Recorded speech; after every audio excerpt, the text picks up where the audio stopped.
Hello class, welcome one second friends. Basic electrical friends unit 4 में हम basically numerical को solve out कर रहे थे फ्रेंड्स। और यहाँ पर दूसरा क्वेश्चन है फ्रेंड्स। पिछले क्लास में हम एक क्वेश्चन को सॉल्व आउट कर चुके थे। देखिए फ्रेंड्स, जो क्वेश्चन दिया हुआ है, किसी कुंडली में ग्रंथित फ्लक्स का मान 10 मिली वेबर है। देखिए फ्रेंड्स, स्मॉल ए जो होता है मिली होता है, डब्ल्यू मीन्स वेबर, जो कि फ्लक्स का मात्रा है। यदि फ्लक्स को 10 मिली सेकेंड में घटाकर 4 मिली वेबर कर दिया जाए तो इंड्यूस्ड ईएमएफ का मान ज्ञात कीजिए। अब देखिए फ्रेंड्स, फैराडे का विद्युत चुंबकीय प्रेरण संबंधी नियम को आप याद करिए। वहां पे हमने बताया था फ्रेंड्स, किसी भी कॉइल में फ्लक्स अगर लिंक कर रहा है तो उस कॉइल में विद्युत वाहक बल तभी उत्पन्न होगा यदि फ्लक्स लिंकेज टाइम के साथ परिवर्तित हो। अर्थात किसी भी कॉइल में लिंक होने वाला फ्लक्स टाइम के साथ अगर परिवर्तनशील है, टाइम के साथ बदल रहा है, तो फ्रेंड्स उस कॉइल में विद्युत वाहक बल उत्पन्न हो सकता है। अब देखिए फ्रेंड्स, यहाँ पे फ्लक्स का मान पहले 10 मिली वेबर था, बाद में घटकर कितना हो गया 4 मिली वेबर। अर्थात फ्रेंड्स फ्लक्स का मान कम हो गया। देखिए फ्रेंड्स, फ्लक्स के मान में परिवर्तन होने का मतलब यह है कि फ्लक्स का मान चाहे बढ़े या फिर घटे, परिवर्तन तो परिवर्तन है फ्रेंड्स। यहाँ फ्रेंड्स फ्लक्स का मान परिवर्तित हो रहा है, क्योंकि फ्लक्स का मान पहले 10 था, अब क्या हो गया 4 मिली वेबर। अर्थात फ्लक्स का मान घट गया, अर्थात इसमें परिवर्तन हुआ। तो जाहिर सी बात है फ्रेंड्स, इस कुंडली में विद्युत वाहक बल उत्पन्न हो सकता है और उसी विद्युत वाहक बल का मान हमें कैलकुलेट करना है। अब देखिए, पहले फ्रेंड्स जो फ्लक्स का मान दिया गया कितना है, I1 equal to 10 milli weber, तो 10 मिली वेबर हमने लिख दिया। फिर I2 का मान मींस क्या हो जाएगा फ्रेंड्स, बाद में फ्लक्स कितना हो गया 4 मिली वेबर, तो हमने I2 का मान लिख दिया फ्रेंड्स 4 मिली वेबर। अब देखिए फ्रेंड्स, फ्लक्स का मान पहले I1 था 10 मिली वेबर, बाद में I2 कितना रह गया 4 मिली वेबर। तो फ्रेंड्स फ्लक्स के मान में परिवर्तन हमने लिखा, फ्लक्स में परिवर्तन d phi is equal to कितना हो जाएगा I1 माइनस I2 कर सकते हैं फ्रेंड्स। तो कितना हो जाएगा ये 10 मिली वेबर माइनस कितना है आपका 4 मिली वेबर इज इक्वल टू कितना आएगा 6 मिली वेबर। अर्थात फ्रेंड्स फ्लक्स में परिवर्तन कितना हो गया 6 मिली वेबर का परिवर्तन आ गया। अब देखिए फ्रेंड्स, क्वेश्चन आपसे क्या पूछ रहा है कि इस कुंडली में इंड्यूस्ड ईएमएफ का मान क्या है, मींस प्रेरित विद्युत वाहक बल, जिसको इंड्यूस्ड ईएमएफ बोलते हैं। इंड्यूस्ड ईएमएफ अर्थात प्रेरित विद्युत वाहक बल का मान क्या हो जाएगा फ्रेंड्स, इसको लिखते हैं ई से। ई इक्वल टू कितना होता है, ये फ्रेंड्स होता है d फाई बाई dt। देखिए फ्रेंड्स, आपने फॉर्मूला पढ़ा होगा ना कि E equal to minus n d phi by dt। ये फैराडे के विद्युत चुंबकीय प्रेरण के सिद्धांत पर जो फॉर्मूला हमने डिराइव किया था, यही फॉर्मूला था ना आपका, E equal to minus n d phi by dt, यही फॉर्मूला था आपका।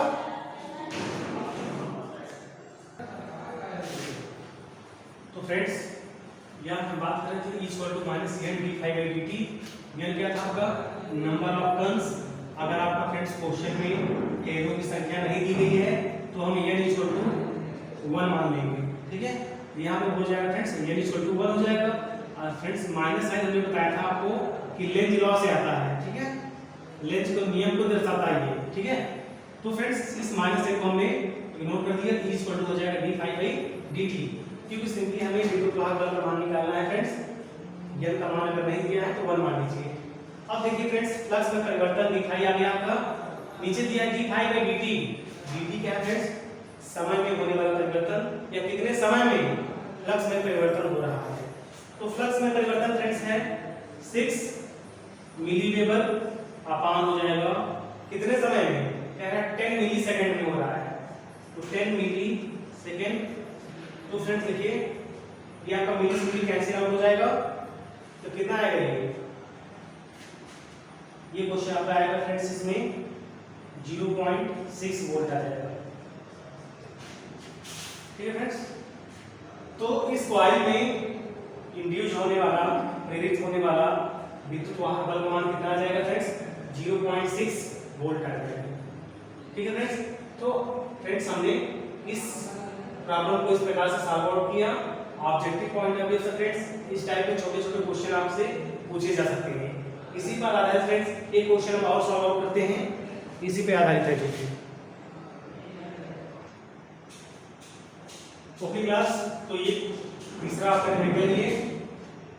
देखिए क्वेश्चन कह रहा है दो कुंडली जिनके प्रेरकत्व का मान क्रमशः 2 मिली हेनरी व 4 मिली हेनरी है, यदि दोनों कुंडलियों को क्रमशः श्रेणी क्रम व समांतर क्रम में जोड़ा जाए तो इनका तुल्य प्रेरकत्व ज्ञात कीजिए।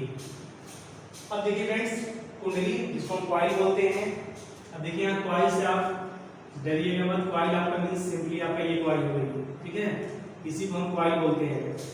कॉइल हिंदी बोलते हैं कुंडली, तो मिला है कि आपका ये यल है, ठीक है, ये भी तो है, तो चाहे इसको कुंडली बोले, ठीक है, चाहे कॉइल बोले, बात एक ही है। दो कॉइल हैं जिनके प्रेरकत्व का मान यल का मान क्रमशः दिया है 2 मिली हेनरी व 4 मिली हेनरी। तो फ्रेंड्स पहले इसका हम वैल्यू लिख लेते, नोट कर लेते हैं। L1 का मान दिया है 2 मिली हेनरी और L2 का मान क्या दिया है 4 मिली हेनरी।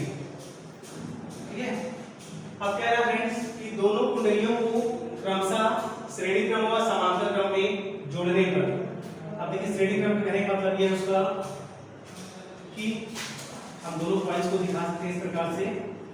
देखिए जो कॉइल है हमारी ये श्रेणी क्रम में कनेक्ट हो गई, ठीक है, तो ये आपका L1 हो जाएगा, ये आपका L2। इससे पहले भी हमने आपको फार्मूला पिछले क्लास में बताया था फ्रेंड्स कि दो प्रेरकत्व को यदि श्रेणी क्रम में संयोजित कर दिया जाए तो उनका तुल्य प्रतिरोध कितना होता है L = L1 + L2। प्रतिरोध की तरह का संयोजन होता है फ्रेंड्स, आपस में जुड़ जाता है। इसको जोड़ दीजिए, क्या हो जाएगा 2 milli henry plus 4 milli henry, कितना हो जाएगा 6 मिली हेनरी। तो फ्रेंड्स इसका सीरीज कॉम्बिनेशन कितना आएगा 6 मिली हेनरी हो जाएगा। इसी प्रकार से फ्रेंड्स इनका हम समांतर संयोजन देख लेते हैं। समांतर का मतलब फ्रेंड्स ये देखिए उन्हीं कॉइल्स को हमने क्या किया, पूरा समांतर क्रम में जोड़ दिया, या L1 या आपका L2। यहाँ से आप ये इक्विवेलेंट कैलकुलेट कर सकते हैं ना, तुल्य प्रेरकत्व। तो तुल्य प्रेरकत्व समांतर क्रम में कितना हो जाएगा, समांतर क्रम के लिए, ठीक है, क्या हो जाएगा 1/L इक्विवेलेंट = 1/L1 + 1/L2। इसी चीज को फ्रेंड्स हम ऐसे भी लिख सकते हैं डायरेक्टली, क्योंकि एग्जाम में आपका समय कम रहेगा तो डायरेक्ट हम फॉर्मूला लिखेंगे। देखिए L equivalent = L1 L2 L1 + L2। लेकिन फ्रेंड्स ये फॉर्मूला वैलिड है केवल दो इंडक्टर के लिए, ठीक है, दो के लिए है केवल L1 L2 L1 + L2। चलिए हम इसको कैलकुलेट करिए, वैल्यू पुट अप करिए, कितना हो जाएगा L1 L2 का मान दिया है तो कितना हो जाएगा, L1 आपका 2 दिया है, L2 4 दिया है, तो 2 × 4/2 + 4 कितना हो जाएगा ये आपका हो जाएगा 8/6। इसको कट करिए, कितना हो जाएगा 4/3। ठीक है फ्रेंड्स, तो 1.33 मिली हेनरी, ठीक है। तो हमने पैटर्न देखा फ्रेंड्स, यदि दोनों इंडक्टर को हमने समांतर क्रम में संयोजित कर दिया तो क्या होता है आपका इंडक्टर का मान और कम हो गया 1.33 मिली हेनरी। जब इसको हमने श्रेणी क्रम में संयोजित किया था तो 6 मिली हेनरी आ रहा था। इस प्रकार से फ्रेंड्स आपके ऑब्जेक्टिव क्वेश्चन में छोटे छोटे क्वेश्चन दिया जाएगा और आपसे फार्मूला पे आधारित क्वेश्चन पूछे जा सकते हैं। इस टाइप के क्वेश्चन आपको प्रैक्टिस करते हुए चलना है। ऐसे टाइप के क्वेश्चन आपसे उम्मीद अपेक्षा की जाती है, क्वेश्चन पूछे जा सकते हैं। तो ठीक है क्लास, आज की क्लास में इतना ही। शेष क्वेश्चन को हमने मेकल को अगली क्लास में कंटिन्यू करेंगे। ठीक है फ्रेंड्स, तो थैंक यू।